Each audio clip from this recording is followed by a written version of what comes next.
இந்த வீடியோ வந்து பார்த்தீங்கன்னா மண்டே மார்னிங் எடுத்திருந்தது. ஞாயிற்றுக்கிழமை வந்து தங்கச்சிக்கு வந்து சாப்பாடு ஆக்கி போட்டிருந்தோம். வீட்டுக்கு பின்னாடி வாசலில் தான் வச்சு எல்லாம் சமையல் செஞ்சு எடுத்திருந்தோம். அதனால் வாசல் வந்து இப்படி தான் இருந்தது. இந்த வாசலெல்லாம் க்ளீன் பண்ணி விட்டுட்டு தான் நம்ம வந்து குக்கிங் ஒர்க் வந்து ஸ்டார்ட் பண்ண போகிறோம். நம்ம சேனலை சப்ஸ்கிரைப் பண்ணலைன்னா சப்ஸ்கிரைப் பண்ணிக்கோங்க. நம்ம வீடியோ பிடிச்சிருந்துச்சுன்னா லைக் பண்ணுங்கள். எல்லாம் ஃபுல்லாக நம்ம வந்து சோப்பு தூள் போட்டு எல்லாம் கழுவி விட்டு முடித்ததுக்கப்புறமேட்டு கிச்சனையும் கையோட க்ளீன் பண்ணிடலாம் அப்படின்னு சொல்லிட்டு கிச்சன் க்ளீன் பண்ண வந்தாச்சு.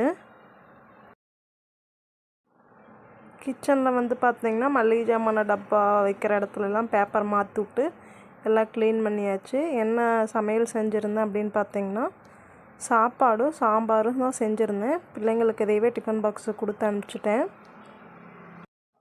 பாப்பாவுக்கு ஜூன் மாதம் மந்த்லி டெஸ்ட் வந்து ஸ்டார்ட் ஆயிருந்துச்சின்னு வீடியோ போட்டிருந்தேன்.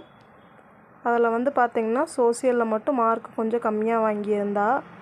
சிஸ்டர் மேரேஜ் அந்த ப்ராசஸ்லாம் இருந்தனால சரியாக படிக்க வைக்க முடியல. அதனால் சோசியலில் மட்டும் கொஞ்சம் மார்க் கம்மியாக எடுத்துட்டா. 6th ரேங்க் எடுத்திருந்தா.